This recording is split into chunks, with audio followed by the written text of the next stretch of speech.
Assalamualaikum warahmatullahi wabarakatuh. Alhamdulillahirabbil alamin. Wassalatu wassalamu ala asyrafil anbiya wal mursalin wa ala alihi washabihi ajma'in. Amma ba'd.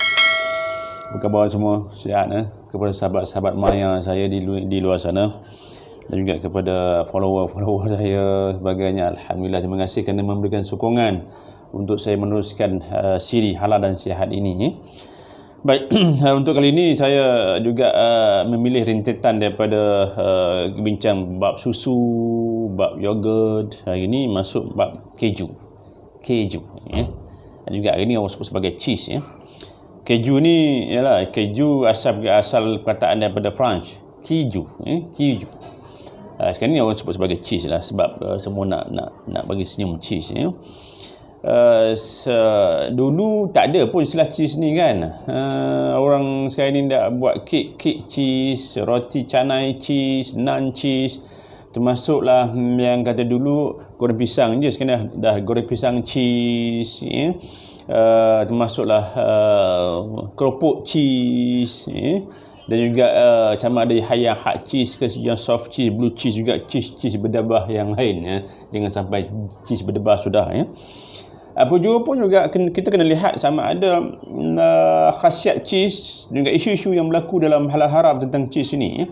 Baik, sebelum tu kita lihat memang cheese ini asalnya memang lebih popular di negara barat. Contohnya Belanda yang banyak susu, banyak cheese yang ada dari Itali cheese Baik, dan juga adakah memang cheese atau juga keju ni memang asal daripada barat? Tak. Kalau kita lihat memang zaman Rasulullah SAW juga telah adanya cheese ini, yang telah pun ada.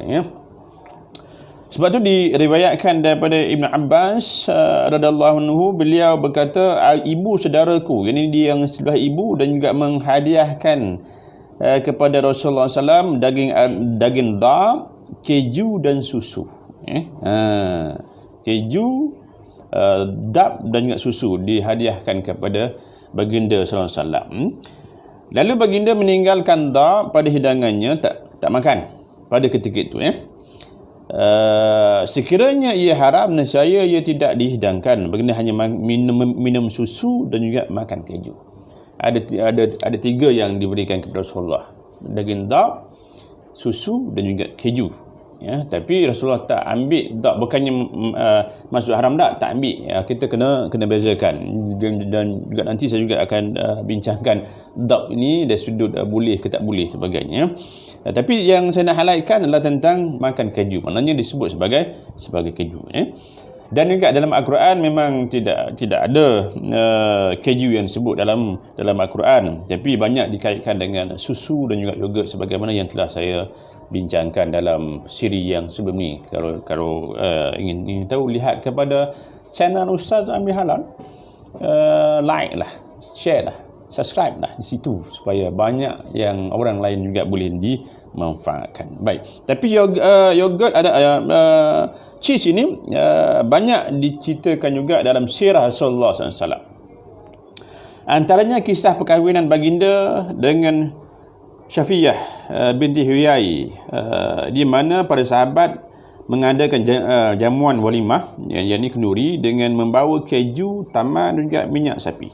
Bawa juga keju ni. Dan juga pernah sekali Salman Al-Farisi bertanyakan kepada Rasulullah SAW tentang boleh ke tak boleh makan keju ni. Boleh ke tak boleh makan keju? Ya Rasulullah, boleh ke tak boleh? Tapi dalam hal ini, apakah yang dijawab oleh Rasulullah SAW? Ini juga hadis sahih yang juga diceritakan dalam kitab Halal Haram fi Islam karangan Dr. Yusuf Aqdawi, dalam bab yang membincangkan maknanya benda yang tidak ada nas ini. Al-aslu fi asya' al-ibahah. Nabi tidak menjawab direct kepada pertanyaan soalan yang ditanyakan oleh Salman Al-Farisi ini. Tapi Nabi menjawab apa? Nabi jawab, al-halal ma ahallallah fi kitabi. Halal itu apa yang telah Allah halalkan dalam Al-Quran. Wal haram ma haramallah fi kitabih. Haram itu apa yang telah Allah haramkan dalam Al-Quran.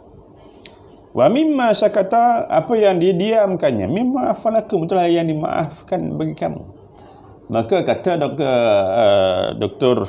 Yusuf Aqdawi, sebutkan bahawa Nabi nak memberitahukan, bukannya Nabi tak tahu yang kata benda itu halal ke haram. Tak, Nabi nak sebutkan benda-benda yang teknikal, benda-benda yang memerlukan kepada kepakaran, maka tanyalah orang yang pakar.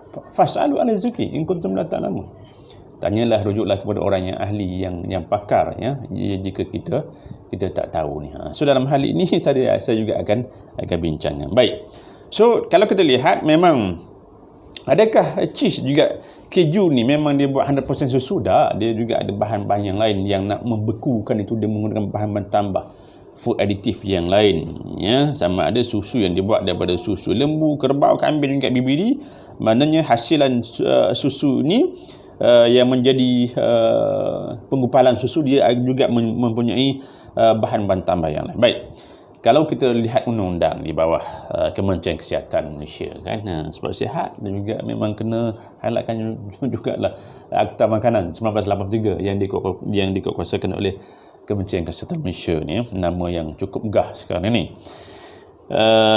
Kalau kita lihat di bawah Peraturan Makanan 1985 yang dikeluarkan juga pada tahun yang ditambah baik pada tahun 2011, keju ialah hasil pepejal atau semi pepejal yang segar atau matang yang diperoleh dengan membekukan susu krim, susu skim atau susu skim separa, atau mana-mana komponen susu atau campuran mana-mana bahan sedemikian dengan rennet atau apa-apa enzim pembeku protein lain. Baik, saya sebut rennet. Pernah makan rennet? Adakah tuan-tuan tahu apakah rennet? Pernah makan rennet tak? Tak pernah. Nantang apa pula start ni? Rennet kan? Rennet tu lain. Rennet tu rendah tak? Ini rennet. R-E-N-N-E-T. Rennet. Satu enzim culture yang diambil daripada perut anak haiwan. Perut anak haiwan. So dia bila sebut soal perut anak haiwan, dia akan jadi persoalan sama ada haiwan yang halal ke haiwan yang haram. Yang halal tu sembelih ke tidak. So itu asas yang disebutkan adalah rennet ni, atau juga apa-apa enzim yang lain. Sekarang semua makanan-makanan hari ni mengandungi bahan-bahan yang disebut sebagai enzim. Yalah, nak cari yang original juga agak sukar sekarang ni, kan. Baik. So bagaimanakah yang disebut sebagai cheese dan juga rennet, keju ni, sebab kalau kita lihat memang macam-macam jenis hari ni, cheese, ada yang cheese Parmesan cheese, Camembert cheese, Emmental cheese, cottage cheese, blue cheese, black cheese, white cheese, feta cheese, mozzarella cheese, cheddar cheese, Limburger cheese. Banyak cheese yang ada di sini. Kalau kita lihat, banyak cheese yang ada, kan. Jadi yalah, apa jua pun jenis cheese harus dilihat sumber ambilannya dan juga proses yang nak buat cheese tu. Kalau dilihat dari sudut nilai pemakanan ni, itu memang dia daripada susu memang baik. Jadi khasiat susu, khasiat yogurt memang baik, Sebab tu kita kena bezakan di antara susu dan juga cheese ini, yang disebabkan oleh kehilangan protein whey semasa penghasilan keju. Sebab saya pernah pergi tengok macam mana cheese dibuat, keju dibuat, kan, di Australia, New Zealand, dan juga masa saya pergi ke Holland juga cheese itu dibuat, Maksud juga last saya pergi ke Portugal juga lihat masuk kilang cheese. Tapi yang diambil tu tentang nak membekukan, memang dia proses fermentasi dan juga rennet tu sendiri, Okey. So apakah isu-isu yang isu halal dan juga yang haram tadi? Jadi saya sebutkan tadi adalah tentang rennet yang digunakan dalam bahan nak buat cheese, Sebab itulah saya minta juga kepada orang yang jual goreng pisang, orang yang buat kek cheese, orang yang buat naan cheese, sebagainya menggunakan cheese, berhati-hati. Yang terbaik, bukan terbaik lah, yang wajib cari cheese yang ada logo halal. Cari cheese yang ada logo halal. Jangan beli yang tidak ada logo halal. Kecuali orang yang memang tahu tentang contohnya artificial rennet, microrennet yang bukan diambil daripada sumber haiwan ini. ya. Ada juga rennet yang diambil daripada tumbuhan, ada. Tapi yang original, yang sedap memang diambil daripada sumber haiwan, ya. Baik. Jadi kalau kita lihat apakah hukumnya, saya rujuk balik kepada yang disebutkan oleh Rasulullah SAW tadi tentang bagaimana Salman Al-Farisi bertanyakan kepada Rasulullah tentang boleh tak boleh makan cheese, ya. Nabi kata apa yang didiamkan, yang tak disebut secara jelas dalam Quran, hadis sebagainya, fa'fu itulah yang dimaafkan. So kalau tak ada yang disebut dalam Quran, hadis, kita harus juga lihat kepada fatwa ijma' ulama. Maka dalam hal ini, kalau kita lihat muzakarah yang pernah bersidang pada 3 Oktober 1990 lagi tentang keju ni yang import daripada luar. Sebab keju kebanyakan saya ingat semualah jika kita import daripada luar, negara bukan Islam yang negara pengeluar haiwan susu, ya, susu dan juga ternakan susu ni banyak mengeluarkan cheese, ya.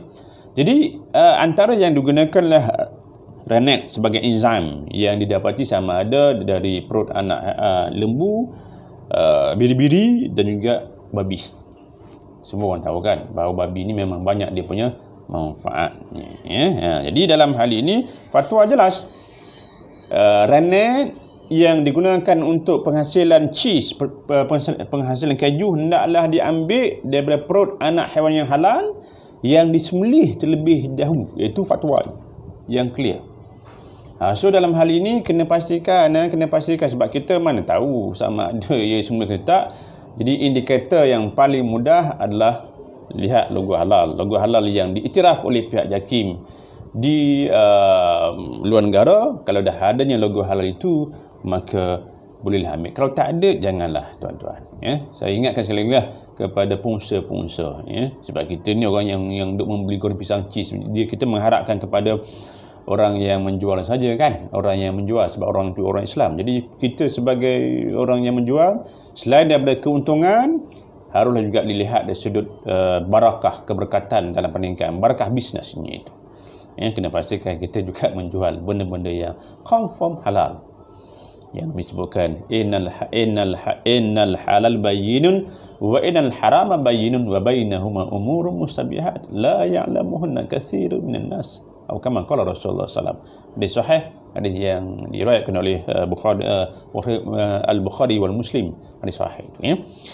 So dalam hal ini cheese yang menggunakan rennet, carilah yang wajib, cari yang ada logo halal. Ada juga yang kata artificial rennet teruan, tapi sikit, ya. Kebanyakannya dibuat daripada enzim rennet yang datang daripada sumber haiwan. So berhati-hatilah, carilah yang ada logo halal, insya-Allah. Jadi mudah-mudahan kita dapat manfaatnya, dan juga like, share, subscribe lah dalam channel Ustaz Amin Halal dan juga page saya, ya.